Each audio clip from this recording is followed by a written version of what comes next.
ഫോസിയോഡിയുടെ V3 എന്ന് പറയുന്ന ഒരു ക്ലാസ് ഡി സ്റ്റീരിയോ ആംപ്ലിഫയറാണ് ഇന്നത്തെ വീഡിയോ കൂടെ നമ്മൾ പരിചയപ്പെടുത്താൻ ഉദ്ദേശിക്കുന്നത്.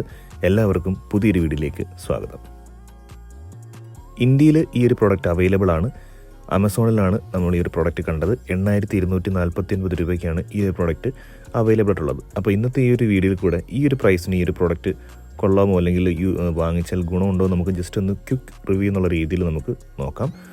അപ്പം ആദ്യം തന്നെ പറയാം, ഇതൊരു ക്ലാസ് ഡി ആംപ്ലിഫയർ ആണ്. അതുകൊണ്ട് തന്നെ വളരെ എഫിഷ്യൻ്റ് ആയിട്ടുള്ള, കുറഞ്ഞ സ്പേസ് എടുത്ത് വളരെ എഫിഷ്യൻ്റ് ആയിട്ടുള്ള ഒരു വർക്കിംഗ് നമുക്ക് ഈ ഒരു ആംപ്ലിഫയറിൽ നിന്ന് കിട്ടും.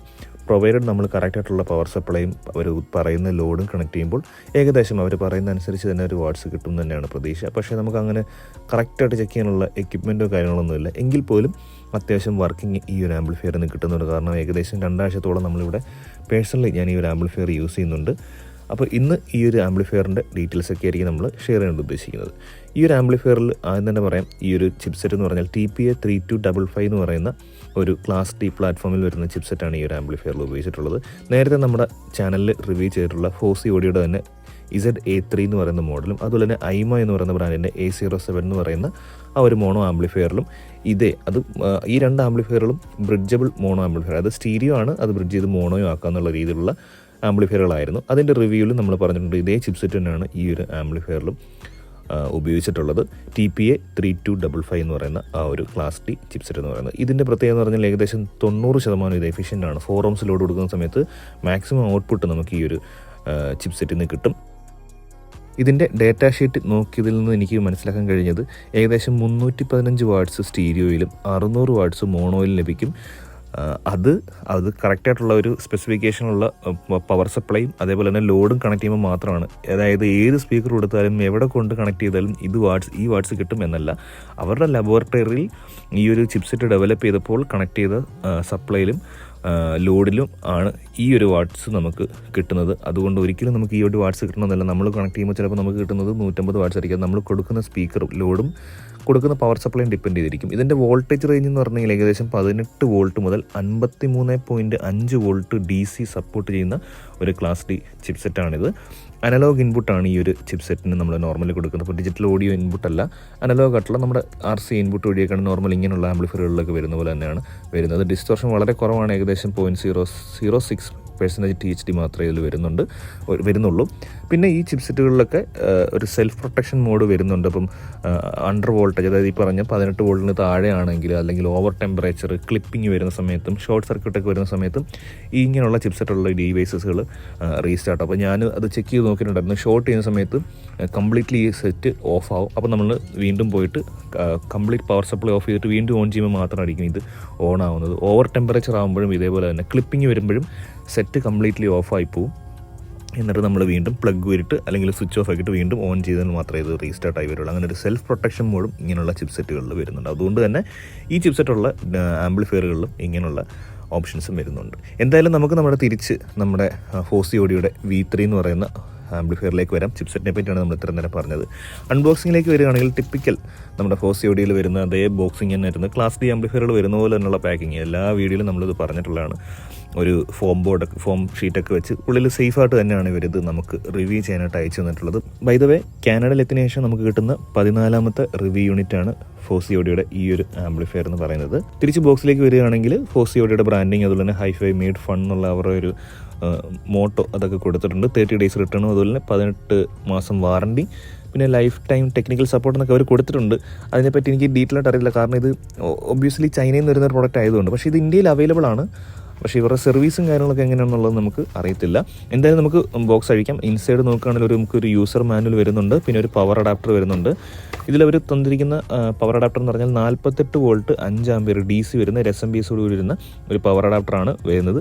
ഫോസി ബ്രാൻഡ് ഒന്നുമല്ല, ഒബ്വിയസ്ലി ഇത് ചൈനീസ് ആയതുകൊണ്ട് തന്നെ പല ബ്രാൻഡിൻ്റെ അവർ അങ്ങോട്ടും ഇങ്ങോട്ടും സ്വാപ്പിങ് കാര്യങ്ങളൊക്കെ ചെയ്യും. അപ്പോൾ ഇത് ഫോസി ബ്രാൻഡഡ് അല്ല, ഒരു നോർമൽ ആയിട്ടുള്ളൊരു 48 വോൾട്ട് 5 ആംപിയറിൻ്റെ ഒരു പവർ അഡാപ്റ്റർ കൊടുത്തിട്ടുണ്ട്. AC കേബിൾ വരുന്നുണ്ട്. പിന്നെ നമുക്ക് ആംപ്ലിഫയർ തന്നെ നമുക്ക് കാണാൻ കഴിയുന്നുണ്ട്. അപ്പോൾ ഇനി നമുക്ക് ഈ ഒരു ആംപ്ലിഫയറിലേക്ക് നോക്കുകയാണെങ്കിൽ ഇതൊരു പ്യുവർ സ്റ്റീരിയോ ആംപ്ലിഫയർ ആണ്. ബ്രിഡ്ജബിൾ മോണോ ഒന്നുമല്ല. അപ്പോൾ നേരത്തെ പറഞ്ഞ ZA3 ആണെങ്കിൽ അതൊരു ബ്രിഡ്ജബിൾ മോണോ ആയിരുന്നു. അതുപോലെ തന്നെ അതിനകത്ത് നമുക്ക് ബാലൻസ്ഡ് ഇൻപുട്ടൊക്കെ വരുന്നുണ്ടായിരുന്നു. നല്ലൊരു ആംപ്ലിഫയർ ആണത്. അത് നോർമലി സബ് വൂഫറിനൊക്കെ വേണ്ടിയിട്ട് കൺസിഡർ ചെയ്യാവുന്ന ഒരു ആംപ്ലിഫയറാണ്. നല്ല വർക്കിംഗും ഉണ്ടായിരുന്നു. ഇത് പക്ക സ്റ്റീരിയോ ആണ്.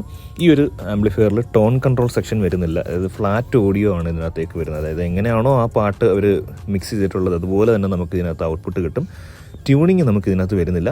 അങ്ങനെ ട്യൂൺ ചെയ്യാൻ ഉദ്ദേശിക്കുന്നുണ്ടെങ്കിൽ ഒന്നെങ്കിൽ മിക്സറോ അല്ലെങ്കിൽ ടോൺ ബോർഡോ അല്ലെങ്കിൽ നമ്മൾ ചെറിയൊരു ഡാക്ക് ഉണ്ടെങ്കിൽ ഡാക്കിൽ കൺട്രോൾ ചെയ്യുന്ന രീതിയിലുള്ള സെറ്റപ്പ് നമുക്ക് വേണം. എങ്കിലേ നമുക്ക് ട്യൂൺ ചെയ്യാൻ പറ്റുള്ളൂ. ട്യൂണിങ് അവർ ഒഴിവാക്കിയിട്ടുണ്ട്. ഇതിനകത്തുള്ള ഇൻപുട്ട് എന്ന് പറഞ്ഞു കഴിഞ്ഞാൽ നേരത്തെ പറഞ്ഞ പോലെ അനലോഗ് ഇൻപുട്ട് മാത്രമാണ് വരുന്നത്. RC ഇൻപുട്ട് വഴിയാണ് ഇതിനകത്തേക്ക് ഓഡിയോ എത്തുന്നത്. ലെഫ്റ്റ് റൈറ്റ് സ്റ്റീരിയോ ഇൻപുട്ട് ഇതിൽ വരുന്നുണ്ട്. ചിപ്സെറ്റ് നേരത്തെ പറഞ്ഞ പോലെ TPA 3255 ക്ലാസ് D ചിപ്സെറ്റാണ് വരുന്നത്. ഇതിൻ്റെ ഔട്ട്പുട്ട് പവർ ഡീറ്റെയിൽസ് നമുക്കിവിടെ കാണാൻ കഴിയും. ഇത് അവരുടെ വെബ്സൈറ്റിൽ നിന്ന് ഞാനെടുത്ത സ്ക്രീൻഷോട്ടാണ്. ഇവരിത് പറയുന്നതനുസരിച്ച് മിനിമം നമ്മൾ 27 വോൾട്ട് 4.5 ആംപിയർ കൊടുത്ത് 4 ohms ലോഡ് എടുത്താൽ തന്നെ നമുക്കൊരു 60 വാട്ട്സ് മാത്രമേ കിട്ടുകയുള്ളൂ. പിന്നെ 32 വോൾട്ട് കൊടുക്കുമ്പോൾ അതായത് പല ലോഡിൽ എത്ര വാട്ട്സ് നമുക്ക് കിട്ടും മാക്സിമം.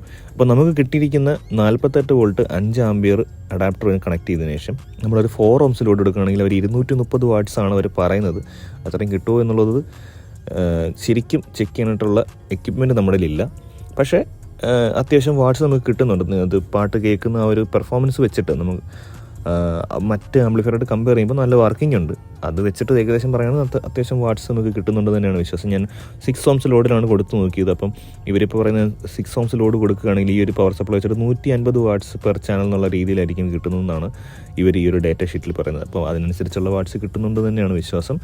പക്ഷേ ഈ പറഞ്ഞ ടോൺ ബോർഡ് അല്ലെങ്കിൽ ടോൺ കൺട്രോൾ സെക്ഷൻ ഒന്നും ഇല്ലാത്തതുകൊണ്ട് തന്നെ ഒരു ഫ്ലാറ്റ് ഓഡിയോ ആണ്. അപ്പോൾ അതുകൊണ്ട് തന്നെ ഭയങ്കര പവർ നമുക്ക് ഫീൽ ചെയ്യത്തില്ല. ബേസൊക്കെ നമുക്ക് വെക്കണമെങ്കിൽ അത് ട്യൂൺ ചെയ്യാനായിട്ട് ടോൺ കൺട്രോൾ സെക്ഷൻ ഇതിൽ വരുന്നില്ല. പിന്നെ ഈ ഒരു ആംപ്ലിഫയറിൻ്റെ ഫ്രീക്വൻസി റെസ്പോൺസ് എന്ന് പറഞ്ഞാൽ 20 ഹെഡ്സ് മുതൽ 20,000 ഹെഡ്സ് വരെയാണ് ഇതിൻ്റെ ഫ്രീക്വൻസി റെസ്പോൺസ് എന്ന് പറയുന്നത്. ടെർമിനൽ ഇമ്പിഡൻസ് 2 ohms മുതൽ 8 ohms വരെയുള്ള സ്പീക്കേഴ്സ് നമുക്ക് ഇതിനകത്തേക്ക് കണക്ട് ചെയ്യാം. പിന്നെ നോർമലി ഇങ്ങനെയുള്ള ക്ലാസ് D ആംപ്ലിഫയറുകളിലൊക്കെ വരുന്ന പോലെ തന്നെയുള്ള ജാപ്പനീസ് NCC അതുപോലെ തന്നെ എൽന കപ്പാസിറ്റേഴ്സാണ് അവർ യൂസ് ചെയ്തിട്ടുള്ളത്. ജർമ്മൻ വൈമ കപ്പാസിറ്റേഴ്സ് യൂസ് ചെയ്തിട്ടുണ്ട്. പിന്നെ ഇൻഡക്ടേഴ്സ് വരുന്നത് ജാപ്പനീസ് സുമിഡ ഇൻഡക്ടേഴ്സാണ് യൂസ് ചെയ്തിട്ടുള്ളത്. അതുപോലെ തന്നെ ഇതിനകത്തുള്ള ഓപ്പാമ്പുകൾ അതായത് ബേസിക്കലി വരുന്നത് NE5532 എന്ന് പറയുന്ന ഓപ്പാമ്പാണ് ഇതിനകത്ത് വരുന്നത്. അത് നമുക്ക് ഇൻ്റർചേഞ്ച് ചെയ്ത് മറ്റ് ഇവർ കുറച്ച് മോഡൽസ് കൊടുത്തിട്ടുണ്ട്. ആ മോഡലുകൾ നമുക്ക് ഇതിലേക്ക് ഇൻസേർട്ട് ചെയ്യുകയാണെങ്കിൽ നമുക്ക് കുറച്ച് അപ്ഗ്രേഡ് ചെയ്യുകയോ അല്ലെങ്കിൽ ടോൺ സെക്ഷൻസ് ഒക്കെ ഒന്ന് ചേഞ്ച് ചെയ്യുകയൊക്കെ നമുക്ക് പറ്റും. അങ്ങനെയുള്ള അപ്പം ഇൻ്റർചേഞ്ചബിൾ ആയിട്ടുള്ള ഓപ്പാമ്പുകളാണ് ഇവരിവിടെ ഇതിനകത്ത് കൊടുത്തിട്ടുള്ളത്. വലിയ സംഭവമൊന്നുമല്ല പക്ഷേങ്കിലും ഞാൻ ജസ്റ്റ് പറഞ്ഞു എന്നേ ഉള്ളൂ. ഇനി ഇതിൻ്റെ ഫിസിക്കൽ ഓവർവ്യൂയിലേക്ക് വരികയാണെങ്കിൽ ഒരു കംപ്ലീറ്റ് മെറ്റൽ ബോഡി നമ്മൾ വീഡിയോ അതായത് ഈ ക്ലാസ് D ആംപ്ലിഫയറിൻ്റെ വീഡിയോകൾ ചെയ്ത് വരുമ്പോഴെല്ലാം പറയുന്ന പോലെ തന്നെ എല്ലാ ക്ലാസ് D ആംപ്ലിഫയറുകളും പോലെ തന്നെ ഇതൊരു കംപ്ലീറ്റ്ലി അലുമിനിയം ബോഡിയാണ്. ഒരു കേസിംഗ് ആണ് വന്നിട്ടുള്ളത്. മാറ്റ് ബ്ലാക്കോട് കൂടി വരുന്ന ഒരു കേസിംഗ് ആണ് വന്നിട്ടുള്ളത്. അതുകൊണ്ട് തന്നെ വളരെ എന്താ പറയുക ഒരു എസ്തെറ്റിക് ലുക്ക് നമുക്കിതിൽ വരുന്നുണ്ട്. നമ്മളിവിടെ ഡെസ്ക്ടോപ്പ് യൂസിനൊക്കെ വെക്കുകയാണെങ്കിൽ നല്ല രസമായിരിക്കും. ഇത് ആ ഒരു ചെറിയ ബോക്സിൻ്റെ മുകളിൽ ഇരിക്കുക അല്ലെങ്കിൽ സൈഡിലോട്ട് വെക്കുകയാണെങ്കിൽ വളരെ കുഞ്ഞ് സ്പേസിൽ, കാരണം ഇതിനകത്ത് പവർ സപ്ലൈ വരാത്തത് കൊണ്ട് സെപ്പറേറ്റ് ആയതുകൊണ്ട് തന്നെ അത്രയും സ്പേസ് കൂടെ എടുക്കുന്നില്ല. അപ്പോൾ ഒരു ബുക്ക് ഷെൽഫ് സെറ്റപ്പൊക്കെ ചെയ്യുകയാണ് അല്ലെങ്കിൽ ഒരു ഡെസ്ക്ടോപ്പിൽ സെറ്റപ്പ് ചെയ്യുകയാണെങ്കിൽ ഗെയിമിംഗ് സെറ്റപ്പൊക്കെ ചെയ്യുകയാണെങ്കിൽ ഇങ്ങനെയുള്ള ആംപ്ലിഫയറുള്ള ഗുണം എന്ന് പറഞ്ഞാൽ ഒരുപാട് സ്പേസ് എടുക്കത്തില്ല. നമുക്ക് ഒരു കോർണറിൽ വെക്കാം അല്ലെങ്കിൽ ഒരു ബുക്ക് ഷെൽഫിൻ്റെ സൈഡിലോട്ട് വെക്കാം. ചെറിയ സ്പേസ് മാത്രമേ എടുക്കുകയുള്ളൂ. പക്ഷേ അത്യാവശ്യം വാട്ട്സ് നമുക്ക് ലഭിക്കുകയും ചെയ്യും. അതാണ് ഇങ്ങനെയുള്ള ആംപ്ലിഫയറുകളുടെ ഒരു ഗുണമെന്ന് പറയുന്നത്. വളരെ ലൈറ്റ് വെയിറ്റ് ആണ്. ഏതാണ്ട് ഏകദേശം 1/2 കിലോയ്ക്ക് താഴെ മാത്രമേ ഇതിൻ്റെ ഭാരം വരുന്നുള്ളൂ. വളരെ ചെറിയ സ്പേസിൽ കൂടുതൽ പവർ കിട്ടുക എന്നുള്ളത് തന്നെയാണ് ഇതിൻ്റെ ഒരു പ്രത്യേകത എന്ന് പറയുന്നത്. ഫ്രണ്ടിലേക്ക് വരികയാണെങ്കിൽ ഫോസിയുടെ ബ്രാൻഡിങ് നമുക്ക് കാണാൻ കഴിയും. പവർ ഇൻഡിക്കേറ്റർ വരുന്നുണ്ട്. ഒരു വോളിയം കൺട്രോളാണ് നമുക്കിവിടെ കാണാൻ കഴിയും. നേരത്തെ പറഞ്ഞ പോലെ അത് ഒരു സ്റ്റീരിയോ വോളിയം കൺട്രോളാണ്. പിന്നെ അതൊരു സ്വിച്ചായിട്ട് നമുക്ക് ആക്ട് ചെയ്യുകയും ചെയ്യും. അതായത് തിരിക്കുമ്പോൾ നമുക്ക് ചെറിയൊരു ടക്കെന്നൊരു സൗണ്ട് കേൾക്കും. അവിടെയാണ് നമുക്ക് ഓൺ ചെയ്യുന്നത്. പണ്ടത്തെ FM റേഡിയോകളിലൊക്കെ കാണുന്ന പോലെ തന്നെ. ടോപ്പിലേക്ക് വരികയാണെങ്കിൽ നമുക്ക് അത്യാവശ്യം ഡോട്ട് ഷേപ്ഡ് ആയിട്ടുള്ളൊരു വെന്റിലേഷൻ കാണാൻ കഴിയുന്നുണ്ട്. ഫോസിയുടെ ബ്രാൻഡിങ് ലോഗോ ഇവിടെ കാണാൻ കഴിയുന്നുണ്ട്. ഇതിൻ്റെ ഒരു കൂളിംഗ് സിസ്റ്റം അങ്ങനെയാണ്. താഴെ നേരിട്ടേക്ക് മുകളിൽ കൂടെ ഹീറ്റ് പുറത്തേക്ക് പോകും. ഫാൻ കാര്യങ്ങളൊന്നുമില്ല. ഞാൻ ജസ്റ്റ് പറഞ്ഞാണ് അങ്ങനെ ഒരു വെന്റിലേഷൻ സിസ്റ്റം അവരിവിടെ കൊടുത്തിട്ടുണ്ട്. അത്യാവശ്യം ഹീറ്റ് ആവുന്ന ഐസ് ചെയ്തുകൊണ്ട് തന്നെ ഒരു ഹീറ്റിംഗ് ഒഴിവാക്കാൻ വേണ്ടിയിട്ട് അങ്ങനെ ഒരു വെന്റിലേഷൻ അവരിവിടെ കൊടുത്തിട്ടുണ്ട്. ബാക്ക് സൈഡിലേക്ക് വരികയാണെങ്കിൽ നമുക്ക് അത്യാവശ്യം നല്ല ക്വാളിറ്റി ഉള്ള ഒരു RCA ലൈൻ ഇൻപുട്ട് നമുക്ക് കൊടുത്തിട്ടുണ്ട്. ഫോസിയോയുടെ കോമ്പണൻസ് എല്ലാം അത്യാവശ്യം നല്ല ക്വാളിറ്റിയാണ്. നല്ല കാണാനും ഭംഗിയാണ്, നല്ല വൃത്തിയാണ്, ഫിനിഷുമാണ്, നല്ല ക്വാളിറ്റിയും എനിക്ക് തോന്നിയിട്ടുണ്ട് ഇതുവരെ യൂസ് ചെയ്തതിൽ വെച്ചിട്ട്. അപ്പോൾ അതേപോലെ തന്നെ ഈ ആംപ്ലിഫയറിലും അവർ അതേപോലെ ക്വാളിറ്റിയുള്ള കോമ്പണൻസ് തന്നെയാണ് കൊടുത്തിട്ടുള്ളത്. ബാക്കിലായിട്ട് നോക്കുകയാണെങ്കിൽ ഒരു 3.5mm ഓഡിയോ പ്രീ ഔട്ട്പുട്ട് സെക്ഷനും കൊടുത്തിട്ടുണ്ട്. നന്നായിട്ടുണ്ട്. സംഭവമൊന്നുമില്ല, ഇതിലേക്ക് കൊടുക്കുന്ന ഓഡിയോ തന്നെ അതിൽ വഴി ഔട്ട്പുട്ടായിട്ട് നമുക്ക് കിട്ടും. അങ്ങനെ ഒരു ഔട്ട്പുട്ടും നമ്മളതിൽ കൊടുത്തിട്ടുണ്ട്. കാരണം അത് പലർക്കും ഉപകാരപ്പെടും. ഇപ്പോൾ ഗെയിമേഴ്സിനാണെങ്കിൽ ഹെഡ്ഫോൺ കണക്ട് ചെയ്യാനായിട്ട് യൂസ് ചെയ്യാം, അല്ലെങ്കിൽ വേറെ എന്തെങ്കിലും ആംപ്ലിഫയർ കണക്ട് ചെയ്യാനായിട്ട് യൂസ് ചെയ്യാം. അപ്പോൾ അങ്ങനെ യൂസ് ഉള്ളവർക്ക് അത് ഉപകാരപ്പെടും ആക്ച്വലി. അങ്ങനെ ഒരു 3.5 mm ഓഡിയോ ഔട്ട്പുട്ട് വരുന്നുണ്ട്. പിന്നെ നമുക്ക് സ്പീക്കർ കണക്ട് ചെയ്യാനായിട്ടുള്ള അത്യാവശ്യം ക്വാളിറ്റിയോട് കൂടി വരുന്ന ബനാന സോക്കറ്റ്സ് ആണ് ബാക്കിൽ കൊടുത്തിട്ടുള്ളത്, സ്റ്റീരിയോ കണക്ട് ചെയ്യാൻ വേണ്ടിയിട്ട്. പിന്നെ നമ്മുടെ DC അഡാപ്റ്റർ കണക്ട് ചെയ്യാൻ വേണ്ടിയിട്ടുള്ള ഒരു സോക്കറ്റും. പിന്നെ ബോട്ടം സൈഡ് നോക്കുകയാണെങ്കിൽ റബ്ബർ ബുഷ് വെച്ചിട്ടുള്ള ഒരു കുഷൻ പോലെ ഒരു സംഭവം കൊടുത്തിട്ടുണ്ട്. ഇനി നമുക്ക് ഇതിൻ്റെ ഓഡിയോ ക്വാളിറ്റി ഒന്ന് ടെസ്റ്റ് ചെയ്ത് നോക്കാം. അപ്പോൾ ഒരു ഹെഡ്ഫോൺ യൂസ് ചെയ്യുകയാണെങ്കിൽ നിങ്ങൾക്ക് ഏകദേശം ഒരു ഐഡിയ കിട്ടും. നേരത്തെ പറഞ്ഞാൽ തന്നെ നമുക്കിങ്ങനെ ഒരു നാട്ടിൽ വെച്ച് ടെസ്റ്റ് ചെയ്യുന്ന പോലെ തന്നെ ഭയങ്കരമായ ശബ്ദത്തിൽ ടെസ്റ്റ് ചെയ്യാൻ പറ്റില്ല. നമ്മൾ ഷെയർഡ് ആയിട്ടുള്ളൊരു വീട്ടിൽ താമസിക്കുന്നതുകൊണ്ട് കുറച്ച് ശബ്ദം കുറച്ച് വെച്ച് മാത്രമേ ടെസ്റ്റ് ചെയ്യാൻ പറ്റുള്ളൂ. ഭാവിയിൽ നമുക്കത് നല്ല രീതിയിൽ സെറ്റപ്പൊക്കെ ആക്കിയിട്ട് ഓഡിയോ ടെസ്റ്റിംഗ് ഒക്കെ നല്ല വിപുലമായിട്ട് ചെയ്യാം. അപ്പോൾ എന്തായാലും നേരെ ഓഡിയോ ക്വാളിറ്റിയും ടെസ്റ്റ് ചെയ്ത് നോക്കാം.